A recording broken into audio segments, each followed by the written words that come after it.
एकनाथ शिंदेंच्या बंडाचा आणखी एक पत्ता उघडलाय।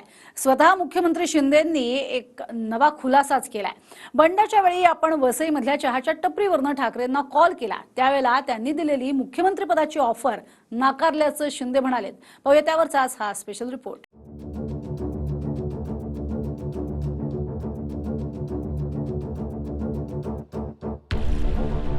मुख्यमंत्री एकनाथ शिंदेंनी उद्धव ठाकरेंवरनं गौप्यस्फोटही केला आणि बंडाची कहाणीही सांगितली।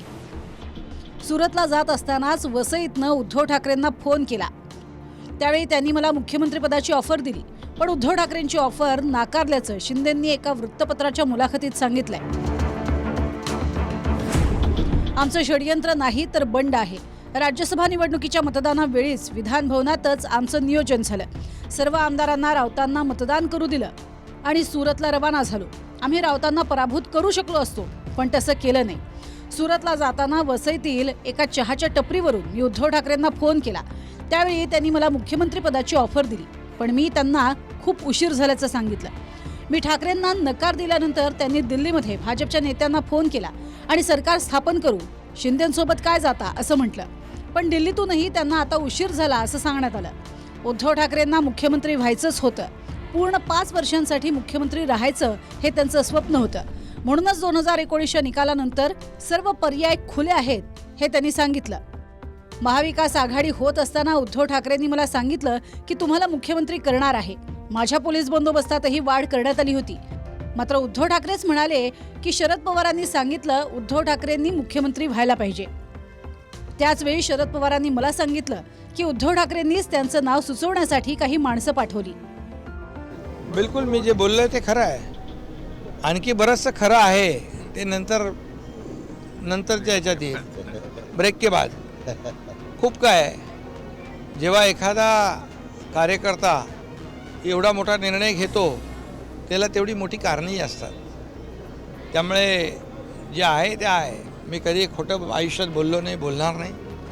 माझे काही एथिक्स आहेत। मी बाळासाहेबांचे विचार, दिघे साहेबांचे विचार, दिघे साहेबांच्या शिकवणीमध्ये मी तयार झालेलो आहे। त्यामुळे जिथे अन्याय तिथे न्यायासाठी झगडणं हा माझा स्वभाव आहे। मला वाटतं त्यांच्यासारखं निर्लज्ज आणि नीच व्यक्ती मी अजून पाहिली नाही आहे, ज्यांनी त्यांना घडवलं, त्यांच्या पाठीत खंजीर खुपसून महाराष्ट्राशी धोका करून सगळे उद्योग तर गुजरातला पळवले, शेतकरी आत्महत्या वाढत चालल्यात। आणि ज्या माणसांनी, ज्या व्यक्तींनी तुम्हाला सगळं काही दिलं, तुमची राजकीय ओळख असेल, तिकीट असेल, मंत्रीपद असेल, त्यांच्या सगळ्यात कठीण काळात पाठीत खंजीर खूप असणं आणि जाऊन मग अशी वक्तव्य करणं, ह्याच्यासारखं नीच आणि निर्लज्ज व्यक्ती मी पाहिली नाही।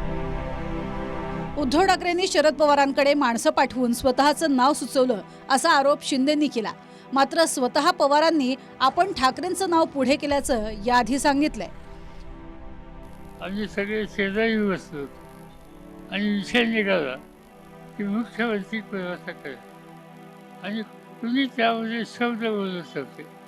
माझ्या उजव्या हाताला उद्धव ठाकरे बसले होते, त्यांचा म्हणजे हात धरला आणि असा वर केला की मला माहिती का नाही माहिती नाही। आणि मग सगळ्यांनी मिळून एक हाताने त्यांची निवड केली। त्यांची सत्तेसाठी त्यांची इच्छा नव्हती।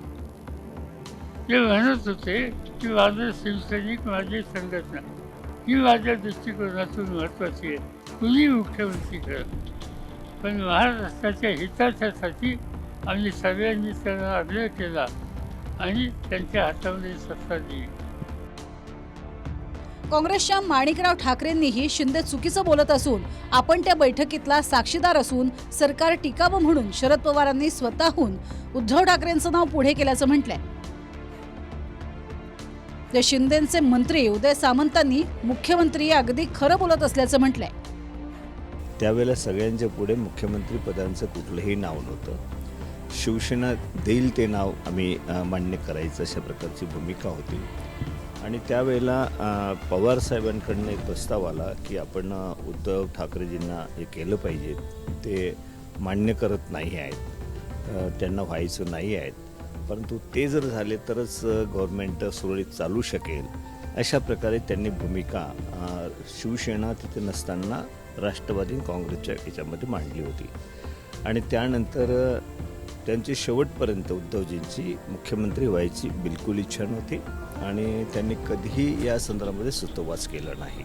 त्या संपूर्ण 34 दिवसाचा साक्षीदार मी आहे. शेवटच्या टप्प्यापर्यंत आम्हाला सगळ्याच आमदार महोदयांना असं वाटत होतं की मुख्यमंत्री हे एकनाथ शिंदे साहेब होणार आहेत. तर काँग्रेसबरोबर जाण्याचा जो काही निर्णय घेतलेला होता, पवारसाहेबांबरोबर जाण्याचा जो काही निर्णय घेतलेला होता, हा फार वेदनादायक होता. हे अनेक वेळा शिंदे साहेबांनी आमदारांचं नेतृत्व करत त्यांना सांगितलेलं होतं. शिंदे साहेबच मुख्यमंत्री होतील अशा पद्धतीचं एक चित्र निर्माण करण्यात आलेलं होतं. त्याच्यामध्ये फक्त एकनाथ शिंदे साहेबांचा वापर करून घेण्यात आलेला होता. स्वतः एकनाथ शिंदे तुरुंगाला घाबरून पळाले ना, शिवसेनेमध्ये होते आणि भारतीय जनता पक्ष त्यांना तुरुंगात टाकणार होतं. ईडी आणि CBI त्यांनी समोरून सांगावं, ते कुठे कुठे जाऊन रडले मला तुरुंगात जायचं नाही म्हणून. ते काय सांगतात, खोटे बोलतात. तुम्ही कसं खोटं बोललं पाहिजे, तुम्ही कसे खोटे आरोप केले पाहिजे, यासाठी एक प्रशिक्षण भारतीय जनता पक्षात दिलं पाहिजे. त्यानुसार अजित पवार असतील, एकनाथ शिंदे असतील, हे सगळे अगदी मस्तपैकी रेटून खोटं बोलतायत.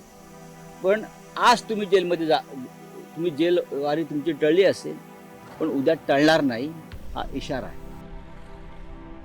शिंदेंच्या बंडाला 2 वर्ष पूर्ण होत आहेत.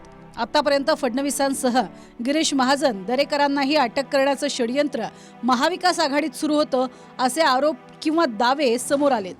पण बंडाच्या वेळी अर्ध्या रस्त्यातनं उद्धव ठाकरेंना फोन केला होता आणि त्यांची CM पदाची ऑफर नाकारली, हे नव्यानं शिंदेंनी समोर आणलंय. Bureau report, TV9 Marathi.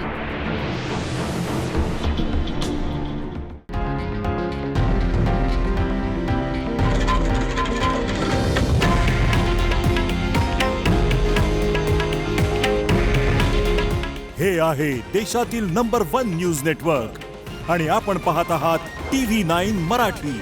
काळजी तुमची, हित महाराष्ट्राचं.